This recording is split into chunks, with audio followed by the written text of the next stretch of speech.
Let's try a little thought experiment, okay? Imagine taking someone from, say, 50,000 years ago and just dropping them smack dab into the middle of our modern society. Just picture that for a second.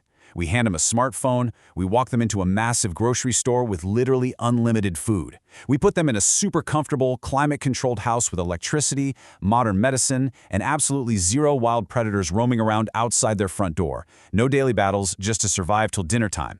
To them, this wouldn't just look like the future. They'd think they had literally stepped into paradise. But here's the thing, we have a massive paradox on our hands. We are living in that exact modern paradise right now, today. Yet millions of us feel constantly anxious, overwhelmed, lonely, and just totally stressed out. Like, why is that? Okay, let's dive into this. The truth is, it's because we're basically running on legacy software. You see, our world changed at lightning speed, but our brains, they didn't. Section 1. Your brain is ancient, running on outdated instincts. And honestly, the very instincts that used to keep us alive are now quietly causing so many of the everyday problems we struggle with. To really wrap our heads around this, we've got to look at the massive scale of human history.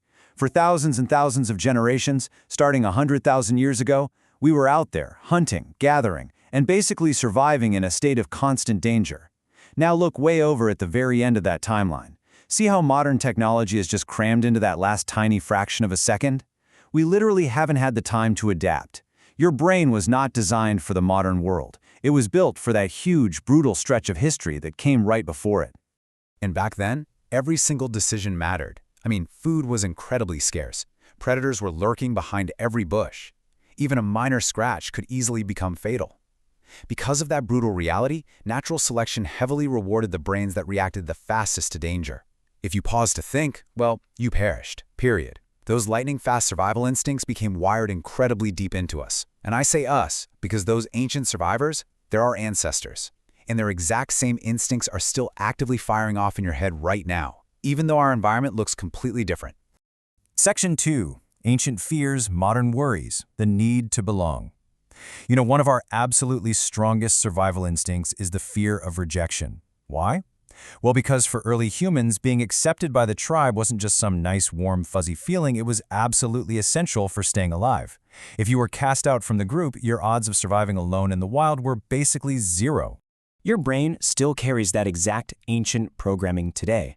In fact, neuroscience tells us that your brain actually interprets social rejection as a potential physical threat, even though your life is definitely no longer at risk. Let's just think about that for a second. This perfectly explains why a random negative comment from a total stranger online can completely ruin your whole day. It's why standing up to give a presentation at work feels absolutely terrifying, or why we just exhaust ourselves trying to get approval from people, even when we consciously know we shouldn't care. To your ancient brain, rejection literally equals death. Section 3. Scarcity in an abundant world. The biology of overeating. See, our ancestors lived with a really harsh reality. They never actually knew when or even if their next meal was going to show up. Now, what's really interesting about this slide is the clear contrast here. In an environment of ancient scarcity, if you happen to stumble across calorie-rich food, eating absolutely as much of it as possible was the smartest thing you could do to survive the upcoming winter. Fast forward to today, and we live in modern abundance. High-calorie foods are practically on every single corner, and you can get them delivered right to your couch. Yet, your brain is still aggressively telling you to consume them whenever possible. So if you struggle with this, please relieve yourself of some of that guilt right now. This is not just some massive lack of willpower. This is your ancient biology operating exactly as it was designed to. It's just doing it in a totally mismatched environment. Moving on to Section 4. Why we overthink, imagining every threat. In those dangerous ancient environments, the people who constantly imagined every possible threat were the ones who actually lived. Missing even a single danger usually had fatal consequences. So a brain that worried all the time was literally a brain that kept you breathing.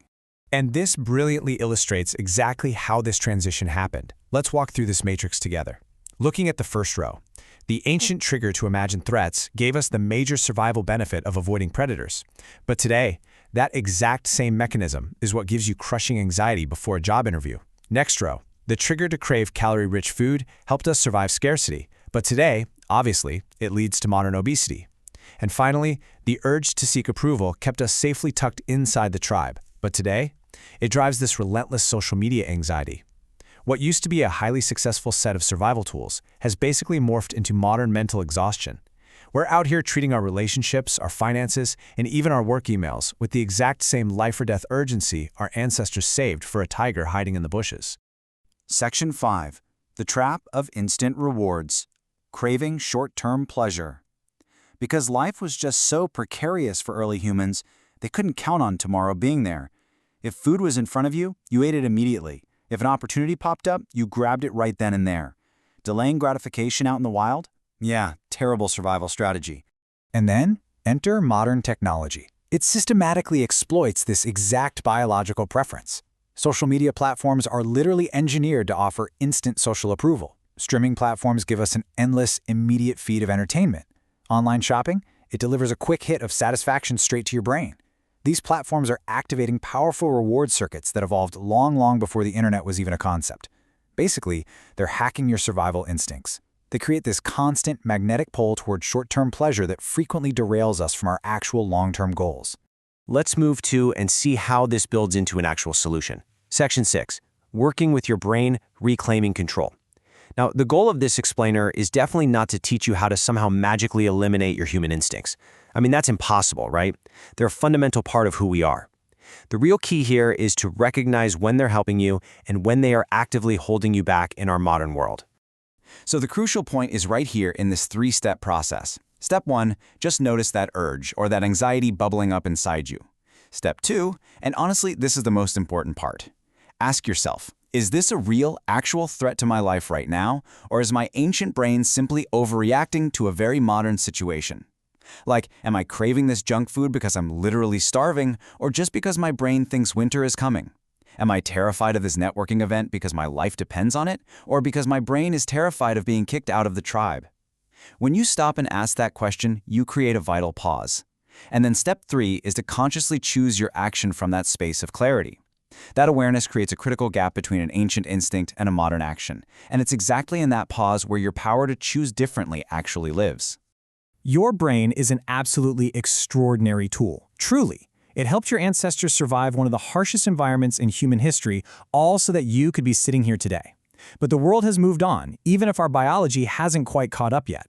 By understanding these hidden, ancient mechanisms, you can finally stop fighting against yourself. So, I'm going to leave you with this question to chew on today.